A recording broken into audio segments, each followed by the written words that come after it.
안녕하세요. 군사돋보기입니다. 특성상 우리 대한민국의 군대 중에서도 육군의 전력은 전 세계 군사력 순위에서 5위에 들 만큼 강력한 전력을 자랑합니다. 하지만 화력이나 작전 운용 능력 등을 고려했을 때 우리 한국 육군의 수준은 미국과 러시아에 이은 세계 3위에도 이를 수 있다고 하는데요. 흔히 우리 한국의 육군을 두고 화력 덕후 혹은 포방부라는 별명으로 자주 부르고는 합니다. 스탈린은 포병을 두고 전장의 신이라고까지 표현했죠. 화력 덕후나 포방부라는 말은 대량의 예산을 포병 전력에 몰아넣어 포병부대 중심에 지상군 화력 강화에 집중하는 대한민국 국방부의 행동을 말하는 것인데요. 포병의 역할은 K9 자주포 등을 동원해 40km 이상의 먼 거리에서 적군에게 엄청난 화력 공세를 퍼붓는 것입니다. 대대급 K9 전력이 동시에 3발을 탄착시키는 TOT 사격을 실시할 경우 단순 계산으로만 일격에 42만 4천 제곱미터의 살상 반경이 형성될 정도입니다. 이 정도면 동네에 있는 야산 하나쯤은 순식간에 없애버릴 정도의 무식한 화력인데요. 그런데 안 그래도 강력한 한국 육군의 전력을 차원이 다를 정도로 끌어올리는 새로운 대규모 개혁이 이루어지고 있습니다. 정보 전력을 획득하는 데 있어 문제가 있다는 말이 나오자 이제는 포병 하나만으로 정찰 및 타격을 모두 행할 수 있게 하는 신형 관측 포탄이라는 무기 체계를 만들고 있습니다. 그뿐만 아니라 전차를 상대로 살상력을 극도로 끌어올린 상부 공격 지능탄, 사거리가 100km나 되는 활강 유도 포탄인 GGAM, 사거리 80km지만 가격은 더 저렴한 램제트 포탄, 한국형 엑스칼리버 탄, 탄도 수정 신관, 1km 범위의 EMP탄 등 이제까지는 없었던 다양한 포탄을 개발하고 있습니다. 포탄만 개발하는 것이 아니라 기존의 K55 자주포를 개량한 K55 PRP 자주포, 명품 자주포로 전 세계에서 이름을 날리는 K9, 새로 개발하는 차세대 신형 자주포를 모두 합쳐 3,000문이나 보유할 계획입니다. 여러 단계 혁신을 통해 우리 한국 육군은 포병이 모두 155mm 대형포를 쏘고 포병대 아닌 보병여단이 105mm 포를 쏘는 화력의 정점에 다다를 계획인데요. 오늘은 먼저 우리 한국 육군의 신형 무기들을 살펴보고 우리 한국이 왜 이토록 강력한 화력 덕후가 되었으며 이는 전쟁 수행 시 어떤 효과를 가져오는지 앞으로의 계획은 어떤지 살펴보도록 하겠습니다. 전문가는 아니지만 해당 분야의 정보를 조사 정리했습니다. 본의 아니게 틀린 부분이 있을 수 있다는 점 양해해 주시면 감사하겠습니다. 한국 육군이 엄청난 화력을 추구하는 포방부가 되어버린 이유, 이 현상의 주된 이유는 한반도의 대부분이 굴곡진 산악지역으로 이루어져 있다 보니 직접적인 사격과 차량의 기동에 제한이 많다는 점 때문입니다. 이 같은 지리적 영향의 장점을 최대한 살려 우리 군은 점령지를 요새화한 후 보병들이 전투 혹은 관측 목적으로 산을 오른 다음 통신으로 정보를 전달하고 이들의 요청을 받은 포병과 전차 부대가 무지막지한 화력을 마구 퍼부어대는 체제가 일반적인 것이 되어버렸는데요. 이 같은 공격은 아파치 공격 헬기나 항공기를 이용한 정밀 폭격으로 대체할 수도 있지만 아직까지 포탄을 퍼부어대는 것이 가성비에 있어 더 좋기에 계속 유지되고 있다고 합니다. 휴전선으로부터 불과 40km 떨어진 수도권을 방어하기 위해 사정거리가 긴 장거리 화력을 강화하는 데 최우선으로 집중 투자하는 경향이 두드러진 것인데요. 현재 서울 주변에는 위성 도시들이 많이 세워져 있는데 행여나 적군이 서울을 기습적으로 접수한 후 밀고 내려오려 할 경우 이 위성 도시들을 방파제 삼아 농성 및 시가전의 늪에 빠뜨리려 하기 위함입니다. 현재 대한민국은 대지 미사일을 단 1초 만에 수백 발 이상 퍼부을 수 있는 가공할 화력 덕후 국가가 되었으며 국적이 섣불리 남침을 시도할 경우 그들의 지상 전력은 물론 그동안 힘들게 발전시켜 놓은 평양과 개성이 순식간에 잿더미가 되어버릴 수 있습니다. 만약 한반도에서 다른 나라와 무력 충돌이 발생할 경우 해군과 공군은 미군의 큰 도움을 받을 수 있지만 육군의 경우 한국의 지상군이 큰 활약을 할 수 있어야만 하는데요. 전폭기의 미사일과 폭탄은 일회 출격에 사용할 수 있는 무장이 한정되어 있지만 포병의 경우 포탄 자체로 전차를 잡는 것은 물론 지형 자체를 적군 전차의 기동이 불가능한 상태로 만들 수도 있습니다. 웬만한 전폭기가 폭탄 3발에서 4발 정도 떨구는 것보다 자주포 1개 포대가 TOT 사격을 가하는 것이 더 정확하고 강력한 타격을 기대할 수 있으며 상황만 허락된다면 수십 발에서 수백 발의 포탄을 지속적으로 날리는 것이 더 나을 수도 있다고 합니다. 유사시 우리 한국 육군은 북쪽뿐만 아니라 이를 도우려는 대륙 그리고 여기에 끼어들 수 있는 불곰국까지 상대하며 미군의 대대적인 지원이 올 때까지 버텨야 하기에 강력한 화력을 전제로 한 가성비 높은 체계에 집중할 수밖에 없게 되었다고 볼 수 있습니다. 한국 육군이 가진 155mm 포탄의 대대적인 업그레이드, 하지만 모든 것이 그렇듯 상대편에도 포병이 있기 마련이기 때문에 현대전에서 포병의 주 역할은 적군 포병을 상대로 대포병 사격을 가해 상대편의 포병을 제압하는 것입니다. 이렇게 하면 마음 놓고 후방에서 아군 모병들에게 포격 지원을 할 수 있고 동료 부대가 적 포병에게 공격당하는 것도 막을 수 있는데요. 후방개혁 2020 등을 통해 한국 육군은 더욱 강력한 전력을 가지게 될 전망입니다. 현대에는 미군 엑스칼리버 포탄과 같은 스마트 탄을 사용해 적은 포탄만으로 정확하게 상대를 공격하는 방식으로 전장의 상황이 크게 바뀌고 있습니다. M982 엑스칼리버 포탄은 미국의 방산업체인 레이시온사에서 개발 생산하는 155mm 스마트 포탄인데요. 155mm 자주포나 곡사포에서 발사되며 GPS, INS 방식의 유도로 파이어 앤 포겟이 가능한 사거리 연장 정밀 포탄입니다.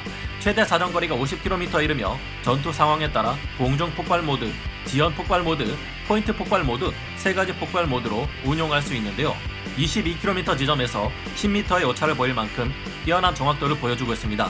엑스칼리버 포탄은 날아가면서 날개를 움직이며 목표물을 찾아가거나 최대 고도로 상승한 다음 행글라이더처럼 천천히 활강한 끝에 떨어지면서 최대 사거리로 날아갈 수도 있습니다. 그런가 하면 발사 시 압축 공기를 분사해 고도 160m까지 솟아오른 다음 목표물의 상부를 타격하는 FGM-148 제블린처럼 적 전차 위에 수직으로 내리꽂히며 쉽게 격파해버리기도 합니다.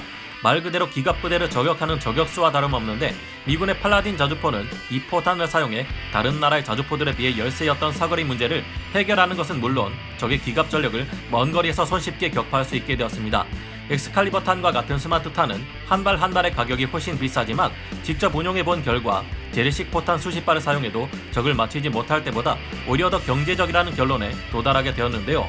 상황이 이런지라 세계 군사 강국들은 너나 할 것 없이 스마트탄 개발에 열중인 상황입니다. 그리고 그중 우리 대한민국 육군은 가장 앞서가는 나라 중 하나라 볼 수 있겠는데요. 우리 한국은 현재 155mm 포탄을 기반으로 연구를 거듭해 다양한 능력을 가진 신형 포탄들을 만들어내고 있습니다. 그중 한 가지가 바로 155mm 곡사포용 정밀 유도 폭탄이라는 한국형 엑스칼리버 탄입니다. 이 포탄은 미군의 엑스칼리버 탄과 유사한 형태를 가졌음은 물론 동일한 날개를 가지고 있습니다. 세계에서 최초로 독자 개발된 관측 포탄 POM. 기존의 한국 육군 포병은 막강한 화력을 보유하고 있는 것은 분명하지만 정보 전력을 획득하는 데 있어 능력이 떨어진다는 점을 지적받고는 했습니다. 그런데 이제는 정찰용 포탄 하나만으로 정찰 및 타격을 모두 수행할 수 있게 될 듯한데요. 우리나라의 방산업체인 풍산에서 만든 155mm 관측 포탄은 최대 40km를 2분 만에 날아가는데 목표 상공에 다다르며 적을 타격하는 것이 아니라 포탄 안에 있던 관측 자탄이 자동으로 튕겨져 나오고 패러글라이더가 펴지면서 하늘을 선해 비행합니다. 패러글라이더에 매달린 이 관측 자탄은 8분 동안 약 1.2km를 비행하면서 1분에 20장 정도의 사진을 찍는데요. 좌표값과 함께 이 20장의 사진은 아군에게 전송됩니다. 이 과정에서 걸리는 시간은 5분 이내인데 이 말은 관측 포탄 한 발만으로 5분 이내 전장을 가시화시킬 수 있다는 뜻이 됩니다. K9 자주포 등 포 1문으로 관측탄을 사격하고 초탄을 사격하면 관측탄이 탄착 지점을 영상으로 전송함으로써 수정 재원을 산출할 수 있습니다. 이를 적용하면 더욱 정확한 사격이 가능한데요. 이를 개발한 풍산에서는 관측탄 한 발을 포함한 포병부대 일제 사격 시 관측반 또는 적지 중심 작전부대 역할을 수행할 수 있으며 관측탄 영상 자료를 통해 표적 피해 평가 또한 가능하다고 합니다. 이 관측 포탄은 세계에서 최초로 우리 한국의 독자 기술력으로 탄생하게 되었는데요. 관측 포탄은 개발 초기 포발사 드론의 개념으로 시작되었습니다. 표적이 산 너머에 있거나 원거리 표적의 경우 신속하게 관측할 수 있는 방법을 고안한 것인데요. 관측 포탄의 장점은 기상 상황과 크게 관계없이 사용할 수 있으며 유도 비행 조종 장치를 탑재하고 있어 조종이 가능하다는 것입니다. 관측 포탄은 사격 시 충격과 회전을 견딜 수 있으며 수백여 차례 비행 시험을 통과한 결과 강풍에서도 임무 위치를 유지할 수 있는 능력을 가졌습니다. 또한 장거리에서 데이터를 무선으로 전송하는 것이 가능하며 언제 어디서 무력 충돌이 일어날지 알 수 없는 현대 전장에서 큰 역할을 할 수 있을 것으로 기대되는데요. 이 외에도 우리 군에서는 사거리가 무려 100km에 이르고 원형 공산 오차가 10m에 불과할 정도로 정확한 활공 유도 포탄을 개발하고 있는데요. 또한 현대전에서 적 기갑 차량들이 사용하는 차세대 반응 장갑이나 복합 장갑, 능동 방어 체계에 대응하기 위해 풍산에서는 155mm 상부 공격 지능탄 GGAM과 GGRM5를 개발하고 있습니다. 상부 공격 지능탄에는 신형 9mm 라이너를 적용해 원거리에서 파괴력이 증대된 고세 장비 폭발 성형 관통자 탄두가 적용되는데요. BGM-71 토우 대전차 미사일과 비슷한 이 포탄은 장갑이 상대적으로 취약한 적 기갑 부대의 포탑 위에서 내리꽂히기에 각종 차세대 방어 체계를 이용해도 막아내기가 쉽지 않을 것으로 보입니다. K2 흑표 전차가 이 포탄을 쏠 때는 유기압 편수 장치를 사용해 전차 후부를 최대한 내리고 전면을 올린 다음 포신의 고각을 최대한 올리고 상부 공격 지능탄을 쏘는데 실제 움직임을 보면 마치 게임 스타크래프트에서 최강의 지상 유닛으로 명한 공성전차, 즉 시즈 탱크를 연상시킵니다. 여기에 더해 우리 군은 고체 연료 램제트 포탄 또한 개발하고 있습니다. 이 포탄은 80 유도 포탄보다는 목표 사거리가 짧지만 무려 80km에 이릅니다. 값비싼 유도 장치도 필요 없이 성숙한 포신 정밀도와 화기 관제를 이용해 원거리 정밀 타격을 하기 위해 개발되고 있다는 것을 보면 굉장한 자신감이 엿보입니다. 또한 국방과학연구소에서는 2018년 반경 1km 이내의 모든 전자장비를 무용지물로 만들어버리는 EMP-탄까지도 개발했는데요. 이 같은 무기는 비살상 무기라는 장점 때문에 정치적 위험 부담을 감소시켜주므로 북쪽의 대량 살상 무기와 주변국들의 핵심 군사기지 등을 선제 공격하는 데 있어 보다 자유롭게 활용될 수 있을 것으로 기대됩니다. 게임 콜 오브 듀티 어드밴스드 워페어에서는 전쟁이 벌어진 한반도에서 영화 매트릭스의 센티넬을 닮은 엄청난 수의 군집 드론이 등장하지만 EMP 무기로 이들을 일시에 무력화시키는 장면이 등장하기도 하는데요. 현실에서도 이 같은 장면이 연출될 수 있을지도 모르겠습니다. 인구의 감소로 징집할 수 있는 병력이 갈수록 줄어드는 한국의 사정선, 무기체계의 무인화와 첨단화는 피할 수 없는 숙명인 듯한데요.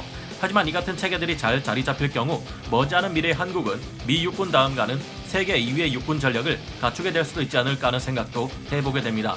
오늘 군사 돋보기 여기서 마치고요. 다음 시간에 다시 돌아오겠습니다. 감사합니다. 영상을 재밌게 보셨다면 구독, 좋아요, 알림 설정 부탁드리겠습니다.